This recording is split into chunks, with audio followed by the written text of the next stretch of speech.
Assalamualaikum warahmatullahi wabarakatuh. Salam sejahtera untuk kita semua teman-teman dimanapun berada. Semoga hari ini adalah hari kesuksesan dan hari keberhasilan buat teman-teman semua dan mendapatkan keberkahan dari Allah Subhanahu wa taala. Amin.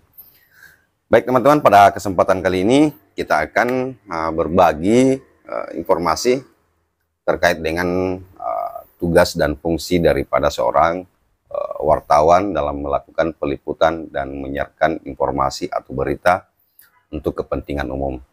Nah, seperti kita ketahui teman-teman bahwa dasar hukum daripada teman-teman wartawan dalam melaksanakan tugas peliputannya di lapangan yaitu berdasarkan dengan Undang-Undang Nomor 40 tahun 1999.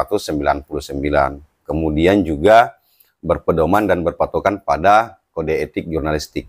Nah, kemudian selain daripada undang-undang dan kode etik ini, ada beberapa dasar-dasar hukum yang telah dibuat oleh Dewan Pers. Yang pertama yaitu antara lembaga negara yang ada di Negara Kesatuan Republik Indonesia seperti TNI dan Polri dan beberapa lembaga negara lainnya, yaitu telah membuat kesepakatan atau MOU dalam mendukung kinerja daripada teman-teman wartawan dalam melakukan tugas-tugasnya sesuai dengan aturan undang-undang yang ada di Negara Kesatuan Republik Indonesia. Nah, yang pertama yang ingin saya sampaikan teman-teman, di dalam Undang-Undang Nomor 40 tahun 1999 ini, itu di pasal 1 kemudian disebutkan bahwa pers adalah lembaga sosial dan wahana komunikasi massa yang melaksanakan kegiatan jurnalistik, meliputi, mencari, memperoleh, memiliki, menyimpan, mengolah, dan menyampaikan informasi,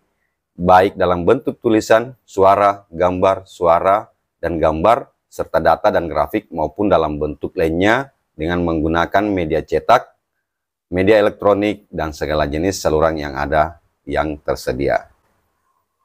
Nah, untuk itu teman-teman, penting untuk kita saling menghargai dan saling menghormati di dalam melaksanakan tugas dan peliputan kita.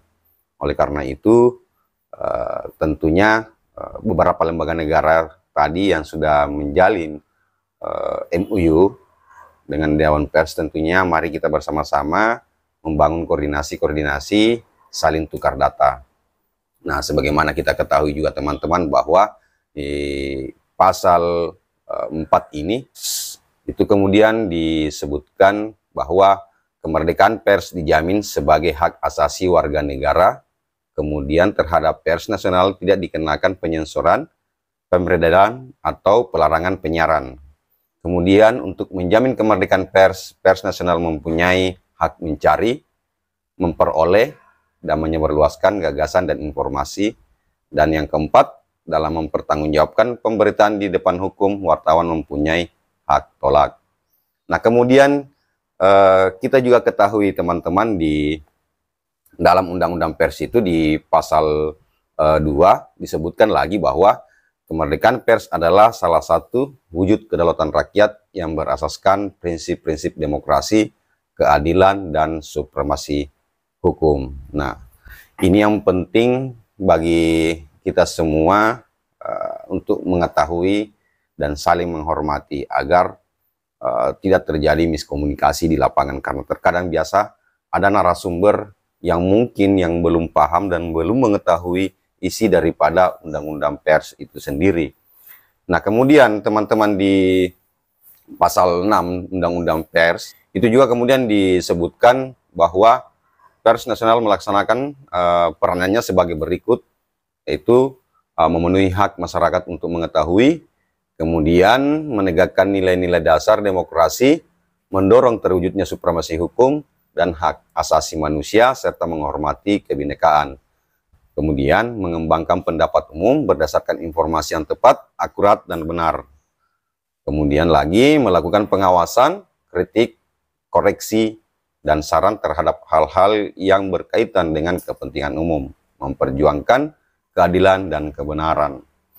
Nah, itu semua menjadi peran dan fungsi daripada seorang wartawan dalam melakukan tugasnya di lapangan sehari-hari. Nah, lagi-lagi teman-teman, tidak mudah memang melakukan peliputan Terlebih lagi ketika teman-teman wartawan ini melakukan investigasi. Ada banyak kendala-kendala, ada banyak tantangan yang teman-teman wartawan ini hadapi ketika melaksanakan tugasnya di lapangan untuk mengumpulkan bahan keterangan yang kemudian selanjutnya akan dikirim ke redaksi dan diolah oleh redaktur. Nah, untuk itu dalam mendukung upayanya untuk menggali informasi dan menyebarluaskan berita kepada masyarakat umum, lagi-lagi undang-undang kita atau konstitusi kita ini memberikan jaminan perlindungan hukum kepada teman-teman wartawan sebagaimana disebutkan dalam pasal 8 Undang-Undang Nomor 40 Tahun 1999 yang menyebutkan bahwa dalam melaksanakan tugas profesinya wartawan mendapat perlindungan hukum. Wartawan juga harus menghormati privasi daripada narasumber. Nah, ketika teman-teman narasumber kita mengatakan off the record, marilah kita bijak untuk menilai bagian-bagian yang mana yang penting untuk disampaikan kepada publik. Undang-Undang Nomor 40 Tahun 1999 juga menjelaskan dan menekankan kepada semua pihak. Ini ditegaskan dalam pasal 18 di ayat 1, sebagaimana disebutkan bahwa setiap orang yang secara melawan hukum dengan sengaja melakukan tindakan yang berakibat menghambat atau menghalangi pelaksanaan ketentuan pasal 4 ayat 2 dan ayat 3 dipidana dengan pidana penjara paling lama 2 tahun atau denda paling banyak 500 juta rupiah. Nah, oleh karena itu teman-teman, marilah kita menjalankan tugas dan fungsi kita sebagai seorang wartawan dan selalu menjadikan pedoman kode etik jurnalistik dalam melakukan penugasan peliputan. Nah, itulah tadi tugas dan fungsi daripada seorang wartawan, baik dan perlindungannya, kemudian juga ada kode etik yang mengaturnya. Ini yang menjadi kemudian perhatian untuk kepada semua pihak untuk sama-sama menghargai dan menghormati undang-undang yang sudah dibuat oleh negara kita, negara Republik Indonesia. Sekian dari saya. Wassalamualaikum warahmatullahi wabarakatuh.